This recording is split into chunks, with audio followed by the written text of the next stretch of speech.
জীবন দিতে অকাতরে আবার কাবা ভাঙলে আবার কাবা ভাঙতে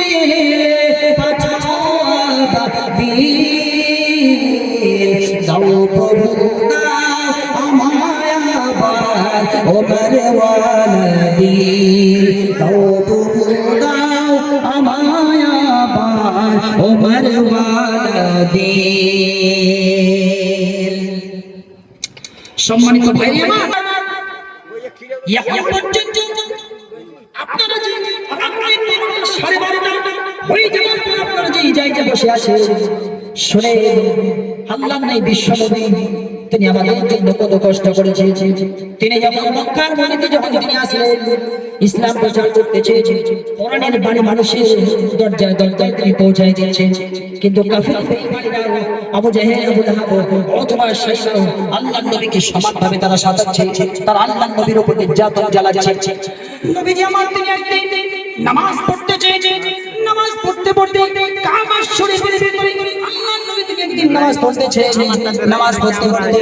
তিনি আল্লাহর নবী তিনি সাজদায় গিয়েছেন। এদিকে বেঈমান কাফের বেঈমান আবু জাহেল এসে একটা উটের ভুঁড়ি চাপিয়ে দিল আল্লাহর নবীর কাঁধের উপরে, একটা উটের ভুঁড়ি সঙ্গে সঙ্গে চাপিয়ে দিল। নবীজি আমার তিনি সাজদা থেকে ওঠার জন্য তিনি ছটছট করতেছে, তিনি উঠতে পারছেন না। অবশেষে হযরত ফাতিমা তিনি খবর পেয়ে গেলেন, আমার আব্বা জানের কাঁধের উপরে ওই বেঈমান কাফের আবু জাহেল আমার আব্বা জানের মাথার উপরে কাঁধের উপরে সাজদায় অবনত অবস্থায় সেই একটা উটের ভুঁড়ি চাপিয়ে দিয়েছে। হযরত ফাতিমা তিনি দৌড়ে দৌড়ে আসলেন, সঙ্গে সঙ্গে ছোট ছোট সন্তান ছোট ছোট সেই কলিজা আল্লাহর নবীর ফাতিমা রাদিয়াল্লাহু তাআলা সেই ছবি শোনাতে পারতেছেন না, তিনি কাঁদতেছেন আর তিনি বলতেছেন, ভাই কাফের বেঈমান এই এলাকার কাফের বেঈমান আল্লাহর নবীকে চিনতে পারল না, অথচ তিনি হচ্ছেন নবী আখির জামানের পয়গম্বর। লাকাদ কানা লাকুম ফি রাসূলিল্লাহি উসওয়াতুন হাসানা। আল্লাহর নবী তিনি হচ্ছেন আমাদের জন্য আইডিয়াল, তিনি আমাদের জন্য হচ্ছেন নমুনা। এই আল্লাহর নবীর উপরে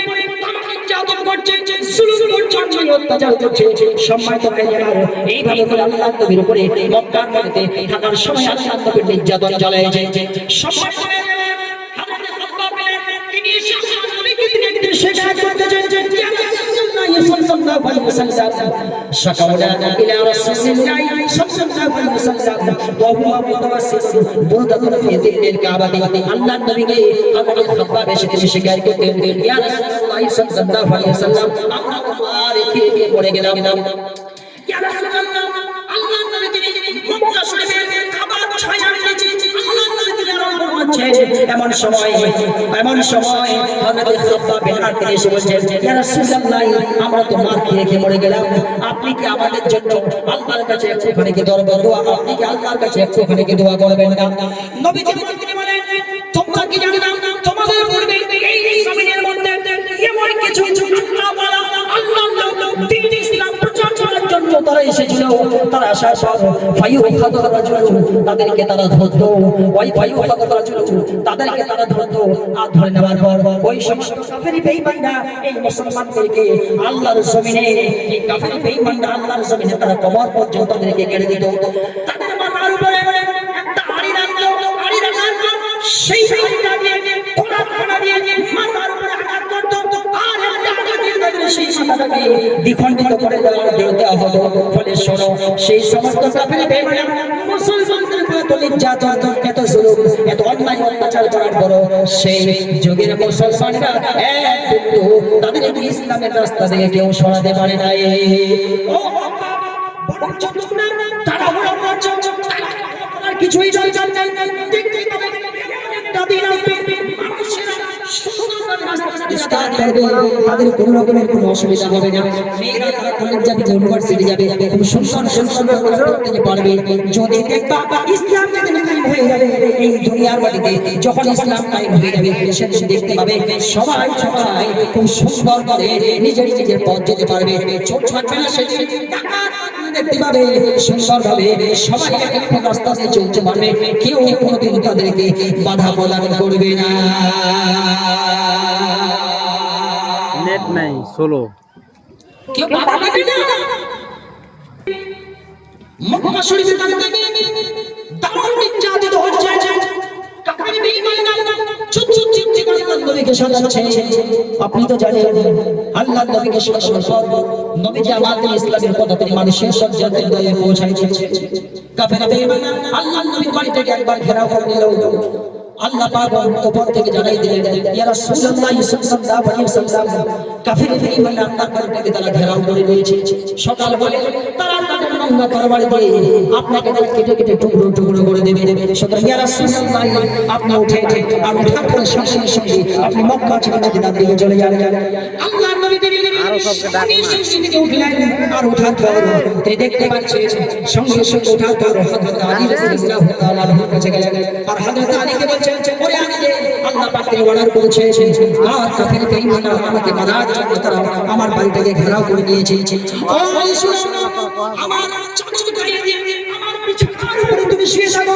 হযরত আলী রাদিয়াল্লাহু তাআলা যখন আল্লাহর নবী নিয়ে কথা বললেন আলী আল্লাহ পাক আমাকে অর্ডার করলেন একটু আগে জিবরিল আলাইহিস সালাতু ওয়াস সালাম তিনি এসেছিলেন আল্লাহ তাআলা আমাকে অর্ডার করলেন আমাকে তার বিছানার উপরে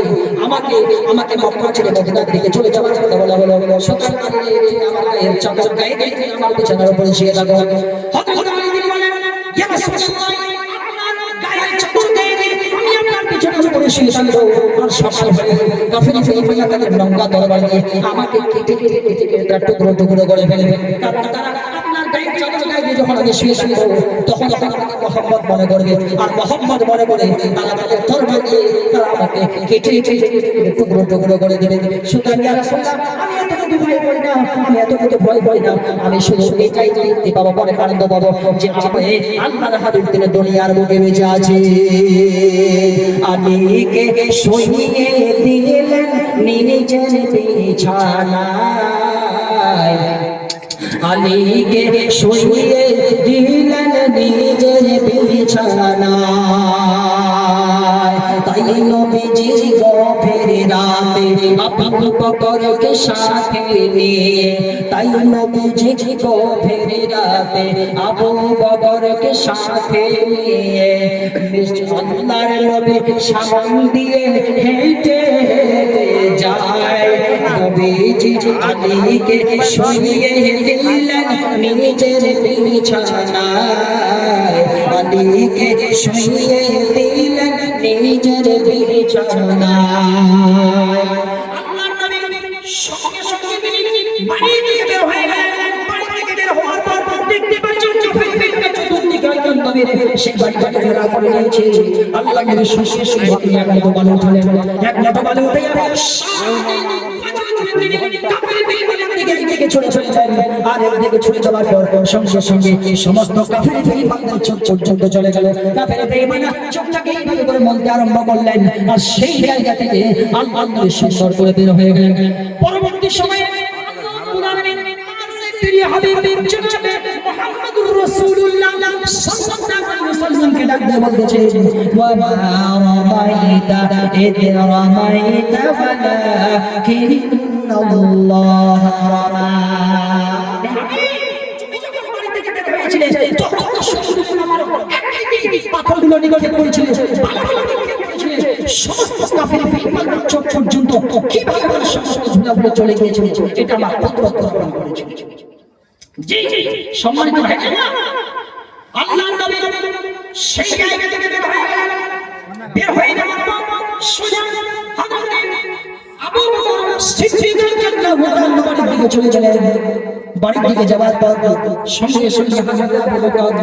হযরত আবু বকর দরজা থেকে বললেন আওয়াজ দিলেন সালাম দেওয়ার সঙ্গে সঙ্গে হযরত আবু বকর তিনি লব্বাইক ওয়া সাদাইক বলে সঙ্গে সঙ্গে দরজাটা খুলে দিলেন হযরত আবু বকর তিনি বলেন ইয়া রাসূলুল্লাহ আমি জানতাম আপনি আমাকে নেওয়ার জন্য আপনি আসবেন ইয়া রাসূলুল্লাহ সাল্লাল্লাহু আলাইহি ওয়াসাল্লাম চলে নবীজি আমার হযরত আবু বকরকে সঙ্গে করে নিয়ে চলছেন মক্কা ছেড়ে মদিনার দিকে চলতে আরম্ভ করলেন যেতে যেতে আস্তে আস্তে মদিনার দিকে সকলে খুব আস্তে আস্তে সুন্দরভাবে পৌঁছে গেলেন কাফের বেঈমানরা এদিকে মারার জন্য তারা চেষ্টায় লেগে আছে।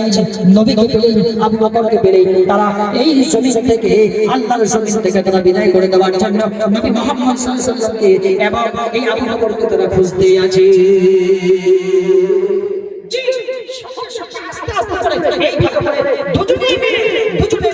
মক্কা ছেড়ে মদিনার দিকে যেতে আরম্ভ করলেন। আস্তে আস্তে করে মদিনার মাটিতে পৌঁছাইছিলেন। আমার ভাইরা,